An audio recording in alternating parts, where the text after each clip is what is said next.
Então, nós vamos dar a introdução aqui à carta, a primeira lição, que é sobre a carta de Efésios. A introdução diz assim: a epístola aos Efésios, ou seja, a carta aos Efésios, é denominada de a coroa dos escritos de Paulo e ainda de a rainha das epístolas, né? Nela, o propósito eterno de Deus para a igreja está revelado por meio de Jesus Cristo.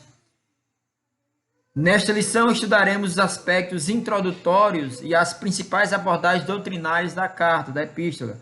Durante esse estudo, o conteúdo da epístola deve nos levar à adoração a Deus e ao aperfeiçoamento de nossa vida cristã. Meus amados irmãos, vamos fazer aqui uma pequena introdução sobre a cidade de Éfeso, né? Ela era uma cidade, era a capital da Ásia proconsular, a cerca de 1,5 km da costa, e também o grande centro religioso, né? Comercial e político da Ásia. Era formosa por causa de duas estruturas notáveis que tinha ali na cidade de Éfeso, né? Tinha duas estruturas ali notáveis ali naquela cidade, né? A primeira era o grande teatro, né? Lá tinha um grande teatro que tinha capacidade para 50.000 pessoas sentadas, né? Era um grande monumento ali, chamava muita atenção pela comodidade de ocupar ali 50 mil pessoas sentadas, bastante gente mesmo ocupava ali naquele teatro. E o segundo é o templo de Diana, né, que era uma deusa, era uma das 7 maravilhas do mundo antigo, né? Era de 104 metros de comprimento e 50 metros de largura. Olha o tamanho dessa escultura que tinha ali, esse templo, tamanho desse templo que tinha lá, 104 metros de tamanho, né? E 50 de largura. Feito de mármore brilhante, apoiado por um conjunto de colunas de 17 metros de altura e com 220 anos de construção na época de Paulo, né? Isso a tornou o centro da influência do culto a Diana, a qual lemos lá em Atos, capítulo 19, versículo 23 a 41, que vai exatamente falar sobre isso. A estátua, com seus muitos seios, indicava a fertilidade da natureza, né? Depois de Roma, Éfeso foi a cidade mais importante visitada por Paulo. Foi chamada de a terceira capital do cristianismo, sendo o centro do trabalho na Ásia, através do qual foram fundadas todas as igrejas da região, especialmente as 7 igrejas da Ásia, as quais Jesus enviou as mensagens de Apocalipse. Jerusalém, o lugar do nascimento do poder, é a primeira, e Antioquia, o centro do trabalho missionário, é a segunda capital, e Éfeso era a terceira cidade, né? Terceira capital do cristianismo. Primeira Jerusalém, segunda Antioquia, né? Então aí nós vamos ter essa introdução sobre a cidade de Éfeso, sobre essa carta de Éfeso, né? O primeiro tópico da lição é a autoria e a data da carta, né?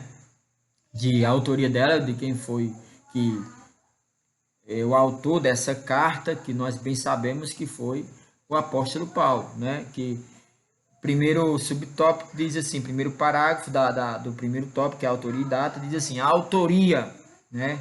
Conforme o costume da época, o autor inicia a carta declarando sua identidade, né? Nós vamos perceber que todas as cartas, Paulo, ele no primeiro capítulo, no primeiro versículo, ele inicia a carta declarando a sua identidade, né? Ele vai dizer Paulo, apóstolo de Jesus Cristo, está lá no primeiro capítulo, verso 1, né? Que nós lemos aqui na nossa leitura bíblica, né? Ele vai dizer Paulo, apóstolo de Jesus Cristo, O livro de Atos menciona que ele se chamava Saulo, né? E nós bem sabemos que esse nome era atribuído a ele, né? Lá está lá escrito em Atos dos Apóstolos, é tanto que na conversão dele, né, o próprio Jesus chamou ele Saulo, Saulo, porque me persegues, foi o que Jesus falou para ele, né?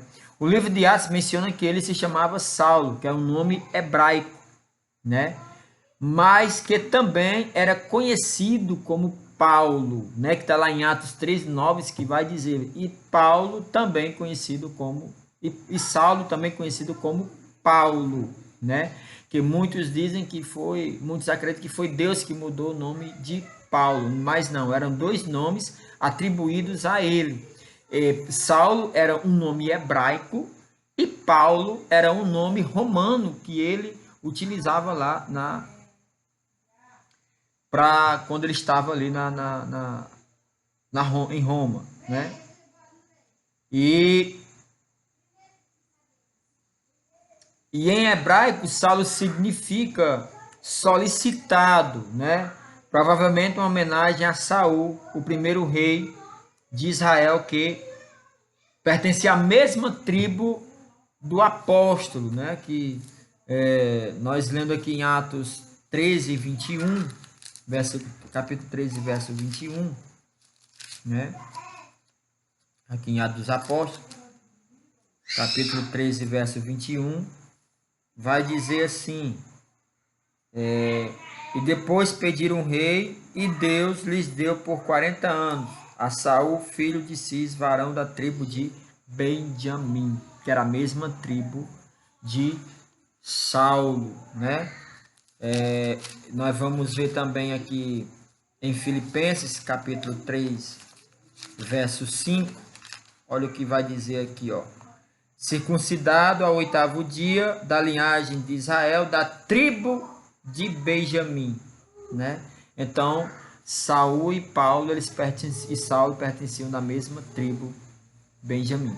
Aí já Paulo significa pequeno, que era o seu nome romano, né? Aqui em Atos 22:25, nós vamos aqui acompanhar Atos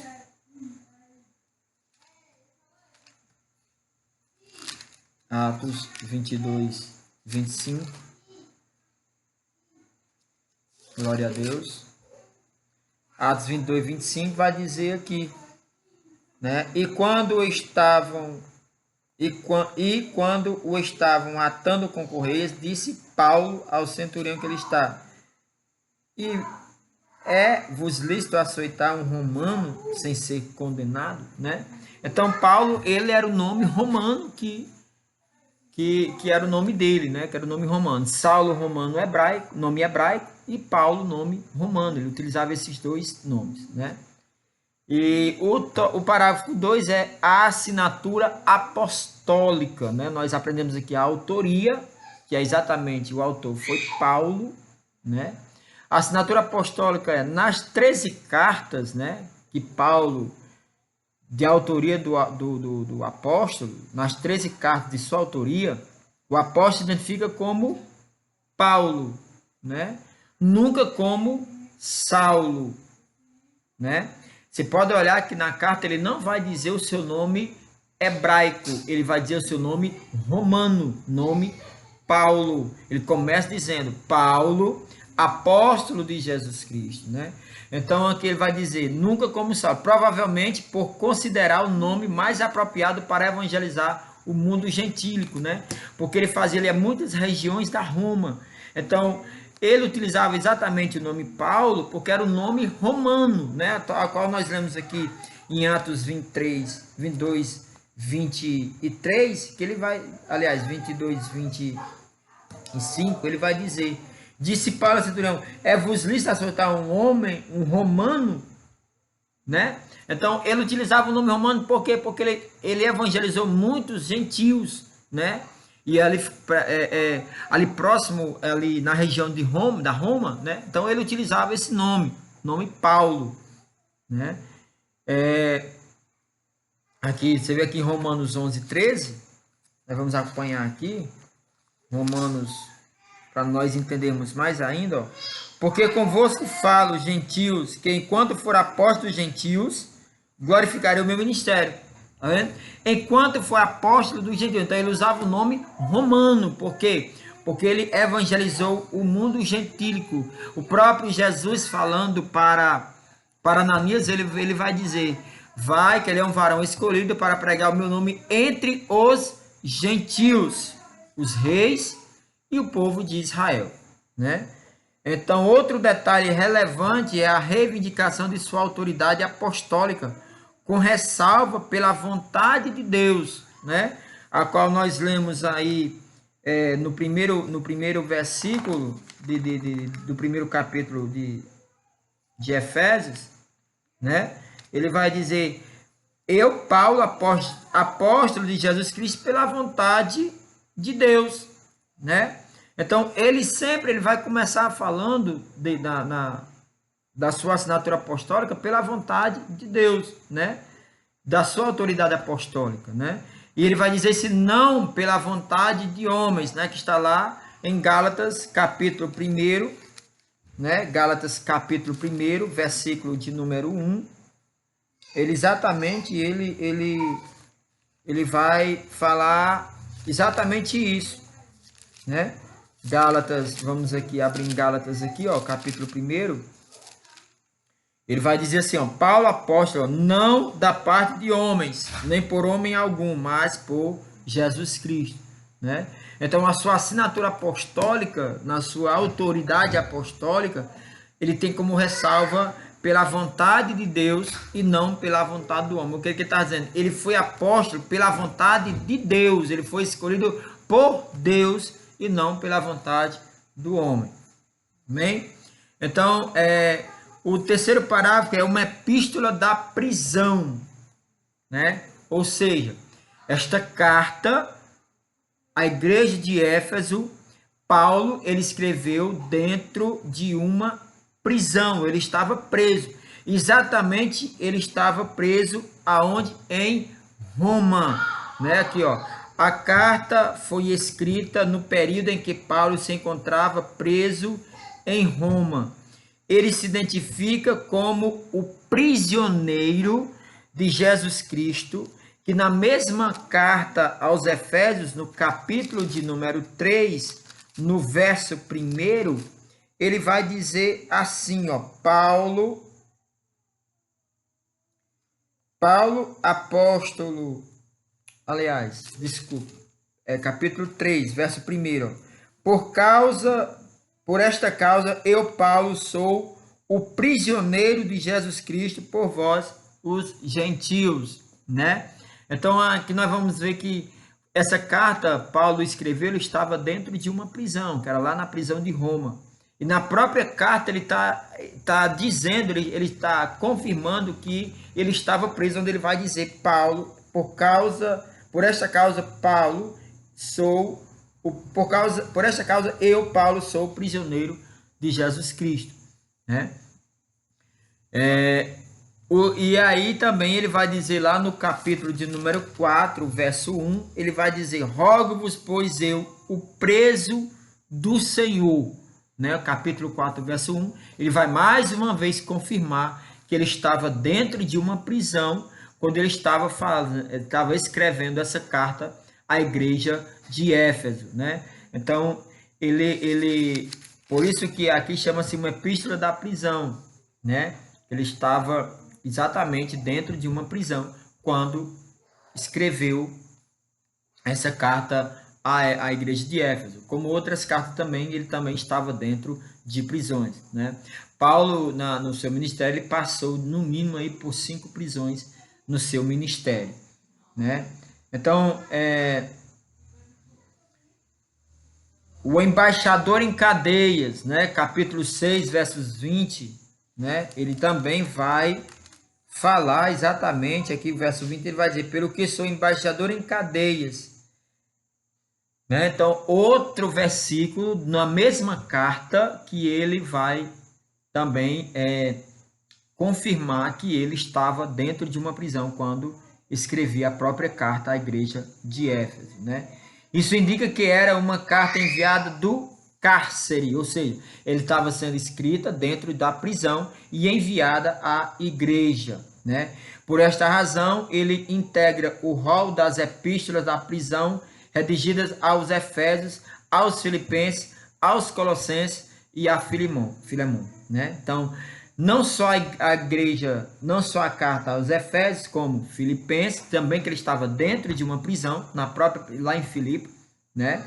Aos Colossenses e a Filemon, que estava todas as 4 cartas, ele escreveu dentro de uma prisão, né? E no 4º parágrafo nós vamos ver a data escrita, a data que foi escrita a carta aos Efésios, né? Onde Paulo estava, de acordo com Atos, após realizar suas 3 viagens missionárias e a implantar igrejas na região do Mediterrâneo, Paulo esteve em prisão domiciliar por cerca de 2 anos, né? Que nós vamos entender aqui em Atos, capítulo de número 28, versículo de número 30. Nós vamos aqui entender, né? Atos, capítulo de número 28, verso 30, ele vai dizer assim, ó. E Paulo ficou 2 anos inteiros na sua própria habitação que alugara, e recebia todos quanto vinham vê-lo. Então, era considerada chamada uma prisão domiciliar. Ele ficou 2 anos ali, dentro da sua própria habitação, ali, e ali as pessoas vinham vê-lo, e ele recebiam ali as pessoas, né? Entre 60, olha o ano, 60 e 62, Paulo passou entre o ano 60 e 62 dentro da sua prisão domiciliar. Aproximadamente, a partir dessa premissa, a data provável da redação da epístola a Efésios ocorreu por volta de 61 a 62, depois de Cristo, né? Tendo Tíquico como seu portador, ou seja, ele estava preso e Tíquico portou a carta até a igreja, né? Como nós vamos entender no livro na carta a Efésios, capítulo 6, verso 21, vai dizer, ó: ora, para que vós também possais saber dos meus negócios e o que eu faço, Tíquico, irmão amado e fiel, ministro do Senhor, vos informará de tudo. Então, Paulo escreve a carta na prisão e Tíquico é o seu portador da carta que vai direcionar até a igreja de Éfeso, né? Então, o que nós entendemos nesse primeiro tópico, a autoria e a data da carta aos Efésios, né? A autoria de Paulo, né? A sua assinatura apostólica, a sua autoridade apostólica que ele recebe pela vontade de Deus, né? A sua assinatura apostólica ele não assina como Saulo, mas como Paulo, né? Que seu nome romano, né? Foi uma epístola escrita dentro da prisão, né? E também ela teve a sua data que foi entre 61 e 62 depois de Cristo, o ano 61 e 62 depois de Cristo, que foi escrita a carta à igreja de Éfeso, né? Então nós vamos para o nosso segundo subtópico, que fala exatamente aos destinatários, né? Para quem foi essa carta, né? Ao destinatário desta carta, né? Então, meus irmãos, nós vamos ver aqui nosso segundo subtópico aos destinatários da carta. Primeiro parágrafo, a cidade de Éfeso, né? Nós já demos aqui uma introdução sobre a cidade de Éfeso, né? E aí nós vamos falar aqui um pouquinho novamente sobre a cidade de Éfeso, fundada por volta de 1050 antes de Cristo, né? Ela foi onde foi construída a cidade de Éfeso, né? Foi no ano de 1050 antes de Cristo, né? Tornou-se um centro político, comercial e religioso da Ásia Menor, né? Atual, hoje, a cidade de Éfeso, ela é hoje atual país da Turquia, né? Então, a cidade de Éfeso, que era chamada Éfeso no tempo de Paulo, né? Hoje, ela é atual o país da Turquia, né? É onde era a cidade de Éfeso, hoje é o país da Turquia. Era uma cidade litorânea, né? A qual também nós lemos aqui, cujo porto desaguava no mar Egeu, né? Sua rua principal era pavimentada em mármore, com colunas trabalhadas em ambos os lados, né? Que nós também lemos naquela primeira introdução, né? Era considerada uma metrópole com cerca de 500 mil habitantes. Olha aí o tamanho desta cidade, né? 500 mil habitantes. Tinha o maior anfiteatro do mundo, né, com capacidade aí para muita gente aí dentro do teatro, né? Então, próximo dali ficava o estádio com a pista de corridas e a arena onde ocorriam as lutas entre animais selvagens, como também entre homens e animais, né? Era ali a cidade de Éfeso, né? Ela tinha o seu estádio com a pista de corridas e a arena onde ocorriam as lutas entre os animais selvagens, como também entre homens e animais, né?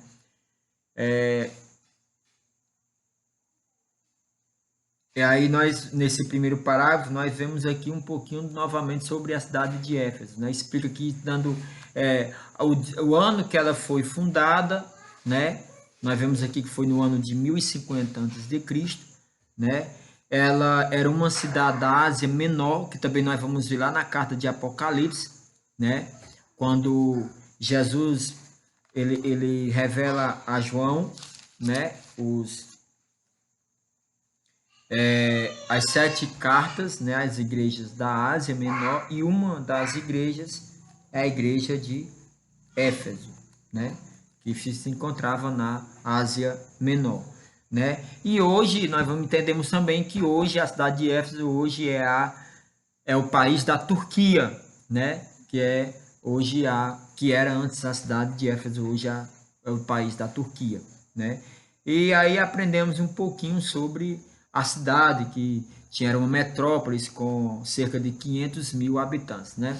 Então aí nós entendemos aí também sobre um pouquinho. Então, quando alguém lhe perguntar quando foi fundada, quando foi feita a cidade de Éfeso, você já vai aí saber responder que foi no ano de 1050 a.C.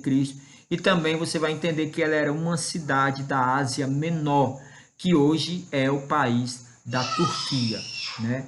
O segundo parágrafo é a religiosidade em Éfeso, né? A cidade, ela abrigava o templo de Artemis, né? Que foi aquele templo que nós lemos, o templo que tinha aí 104 metros de comprimento e 50 metros de largura, né? E esse templo era chamado Templo de Artemis, e a sua deusa, né, era a Diana, né, que era chamada a deusa da fertilidade, né? Construído em mármore, o templo ele era todo construído em mármore, que era o mármore brilhante, né, que era construído. A economia da cidade dependia dos milhares de turistas que a visitavam, exatamente para ver esse templo, né, dessa deusa da fertilidade que eles costumavam a chamar lá na cidade de Éfeso, né? Sua maior fonte de renda era o comércio de nichos de prata vendidos no templo, né? Eles faziam esses nichos de prata e vendiam lá no templo, que eram os nichos em relação à deusa Diana, né? Razão pela qual seus moradores ficaram alarmados com a pregação de Paulo contra a idolatria, que nós vamos ver lá em Atos capítulo 19, versos 27 a 29, né? Nós vamos acompanhar aqui que Paulo, quando chegou lá em Éfeso, ele pregava contra essa idolatria, porque eles idolatravam essa deusa Diana, né? E aí Paulo, quando ele chegou pregando o evangelho, ele chegou exatamente pregando contra essa idolatria, né? Atos capítulo 19, verso 27 a 29, aqui nós vamos entender, ó.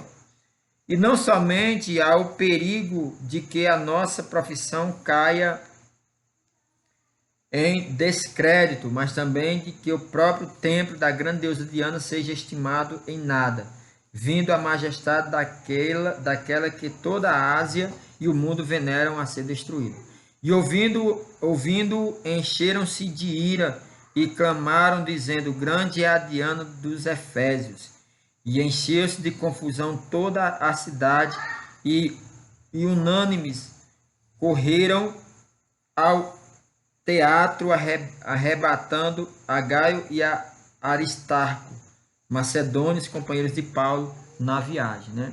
Então aqui muitos se iraram porque Paulo ele pregava contra a idolatria a essa deusa, né, chamada Diana. Paulo, quando ele foi pregar ali o evangelho ali na cidade de Éfeso, uma das primeiras coisas que ele combateu foi essa idolatria, né, a essa deusa chamada deusa da fertilidade, né?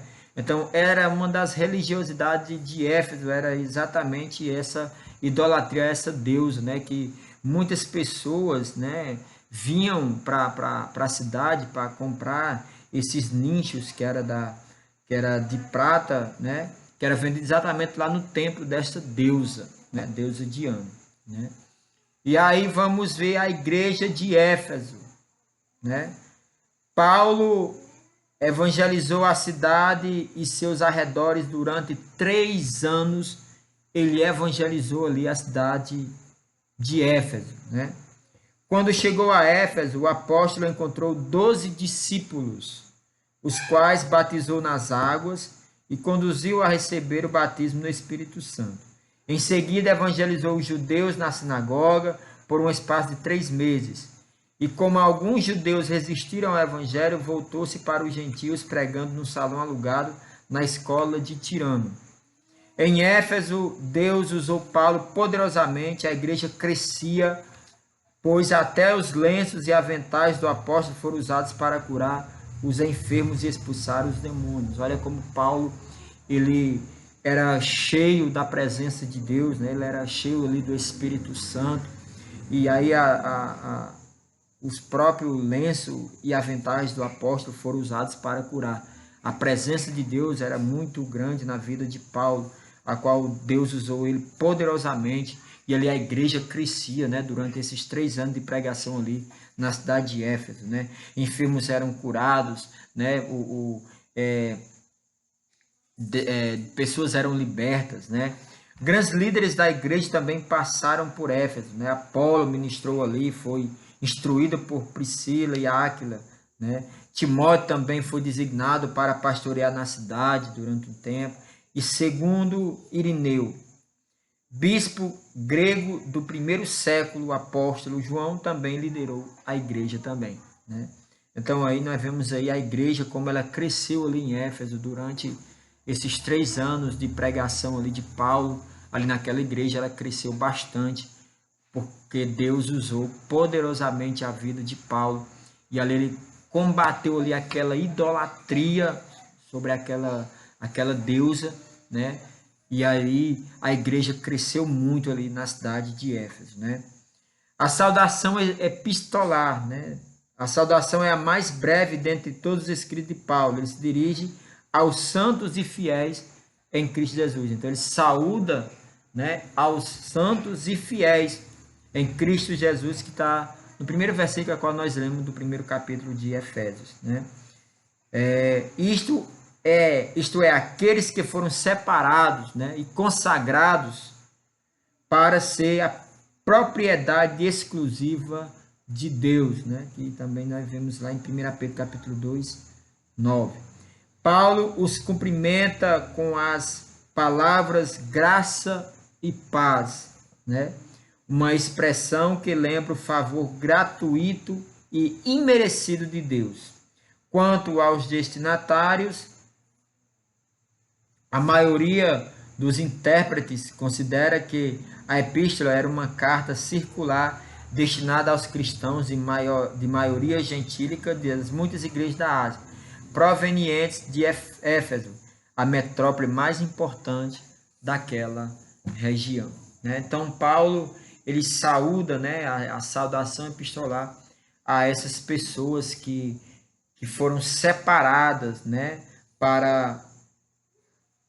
separados e consagrados para ser propriedade exclusiva de Deus, onde ele faz essa saudação dizendo aos santos e fiéis em Cristo Jesus, né? Então nós aprendemos aqui no segundo tópico, né, que foi exatamente sobre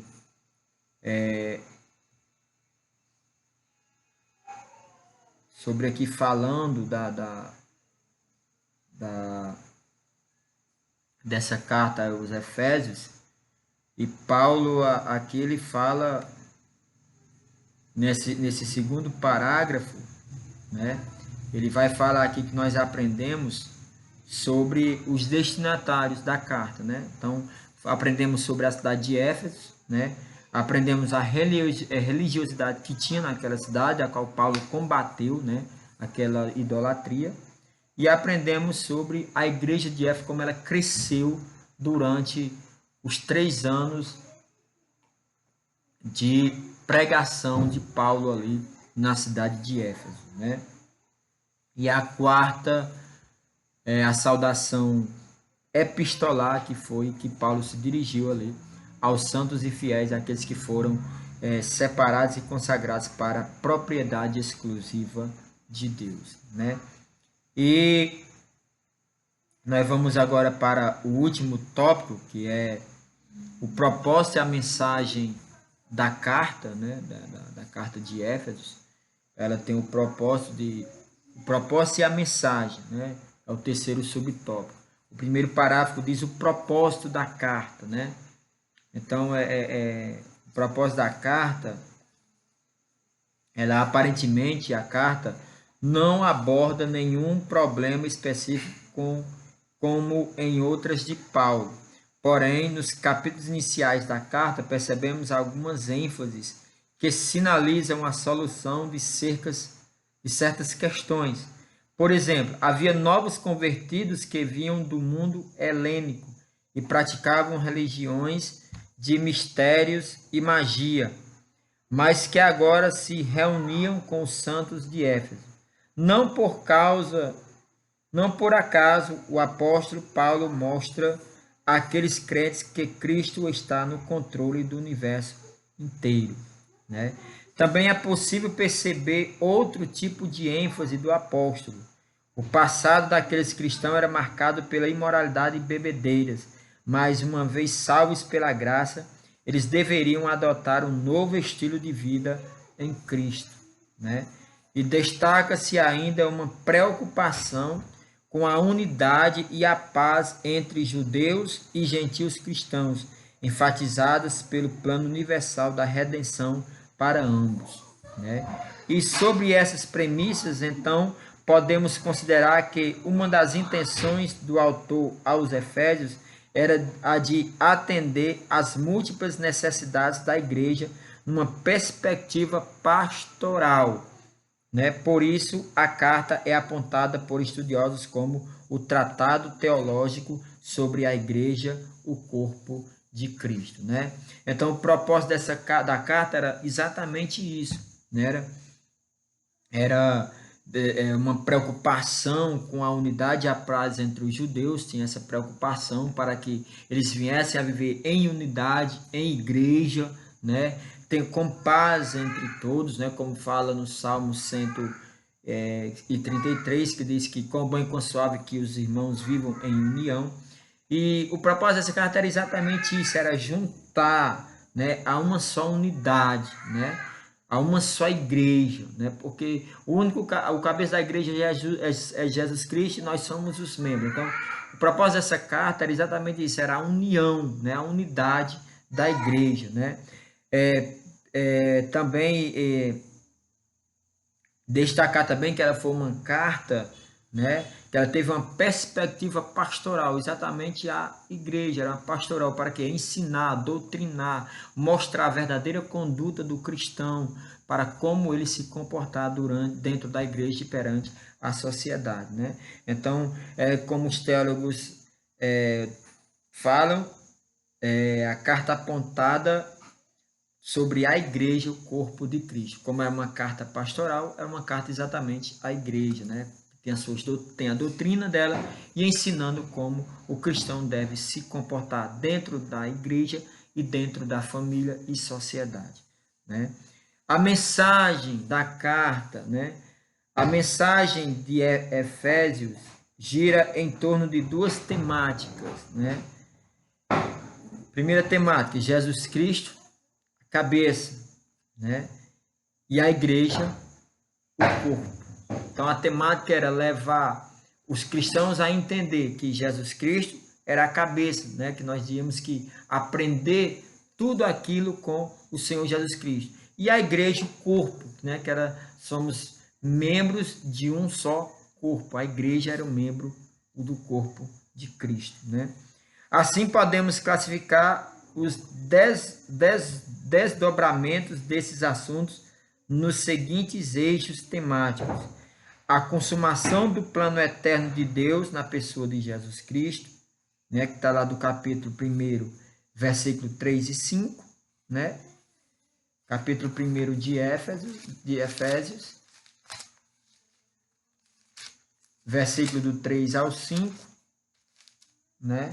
Que diz: bendito o Deus e Pai de nosso Senhor Jesus Cristo, o qual nos abençoou com todas as bênçãos espirituais nos lugares celestiais em Cristo, como também nos elegeu nele antes da fundação do mundo, para que fôssemos santos e irrepreensíveis diante dele em caridade, e nos predestinou para filhos de adoção por Jesus Cristo, para si mesmo, segundo o beneplácito de sua vontade. Então, aí a consumação do plano eterno de Deus na pessoa de Jesus Cristo, né? Esses irmãos meditar aí, capítulo 1 de Efésios, capítulo 1, versículo de 3 a 5. E o segundo, né, são os eixos temáticos, né, dos assuntos da carta. O segundo, a atuação do Espírito Santo como o penhor da experiência de salvação, que está no mesmo capítulo 1, versículo de 13 e 14, que diz assim: em que também vós estáis, depois que ouviste a palavra da verdade do evangelho da vossa salvação, e tendo nele também crido, fostes selados com o Espírito Santo da promessa, o qual é o penhor da nossa herança, para a redenção da possessão de Deus, para louvor da sua glória. Tá vendo aí? É outro eixo temático da carta, né? O terceiro é a reconciliação dos povos por intermédio da cruz de Cristo, está lá no capítulo 2, verso 16, né? Que diz assim, ó: e pela cruz reconciliar ambos com Deus em um corpo, matando com ela as inimizades. Tá vendo aí? Então, é outro exemplo, né, nós estamos lendo aqui sobre os eixos temáticos, né? O primeiro eixo temático que nós lemos foi a consumação do plano eterno de Deus na pessoa de Jesus Cristo. Está lá, capítulo 1 de Efésios, versos 3 e 5. O segundo, a atuação do Espírito Santo como penhor da experiência de salvação, que está no capítulo 1, versos 13 e 14. A reconciliação, terceiro eixo temático, a reconciliação dos povos por intermédio da cruz de Cristo, capítulo 2, verso 16. O quarto eixo temático, a revelação do ministério da vontade de Deus por obra do Espírito Santo, capítulo 3, verso 5, que diz assim, ó: o qual noutros séculos não foi manifestado aos filhos dos homens, como agora tem sido revelado pelo Espírito aos seus santos apóstolos e profetas, né? A revelação dos mistérios da vontade de Deus por obra do Espírito Santo. O quinto eixo temático, um novo estilo de vida baseado na unidade, na comunhão com o Espírito, na frutificação, na adoração e na intercessão no Espírito. Fica capítulo 4, verso 3, capítulo 4, verso 3 ao 30, né? Que vai falar exatamente sobre a revelação do ministério e a vontade de Deus por obra, aliás, um novo estilo de vida baseado na unidade, na comunhão com o Espírito, na frutificação, na adoração e na intercessão no Espírito, que é capítulo 4, verso do 3 ao 30. E vamos também ver no capítulo 5, versos 9, 18 e 19. E no capítulo 6, verso 18, né? Que é onde vamos ver exatamente sobre esse quinto eixo temático, que é um novo estilo de vida baseado na unidade, na comunhão com o Espírito, na frutificação, na adoração e na intercessão no Espírito. Capítulo 4 é verso 3 e 30, não do 3 ao 30, é verso 3 e 30. Verso 3, procurando guardar a unidade do Espírito pelo vínculo da paz. Verso 30, e não entristeçais o Espírito Santo de Deus, no qual estáis selado para o dia da redenção. Né? Capítulo 5, verso 9.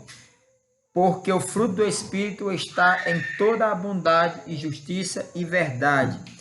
Versículo 18. E não vos embriagueis com vinho em que há contenda, mas enchei-vos do Espírito. Versículo número 19. Falando entre vós em salmos e hinos e cânticos espirituais, cantando e salmodiando ao Senhor no vosso coração. Capítulo 6, verso 18, que diz assim: orando em todo tempo, com toda a oração e súplica no Espírito, e vigiando neste com toda a perseverança e súplica por todos os santos. Né? Aí é o quinto eixo temático, né, da carta. Os novos relacionamentos conjugais e a luta contra o diabo, capítulo 5, verso 21 e capítulo 6, verso 20.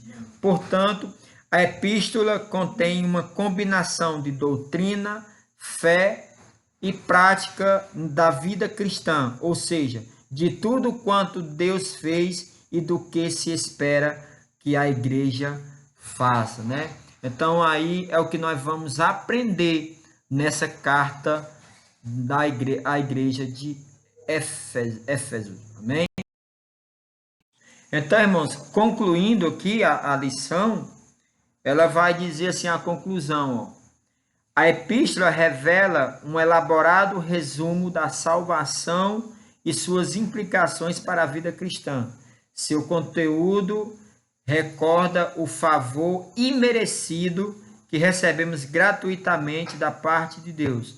Suas exortações nos impelem a viver em santidade e alicerçados em Cristo, né?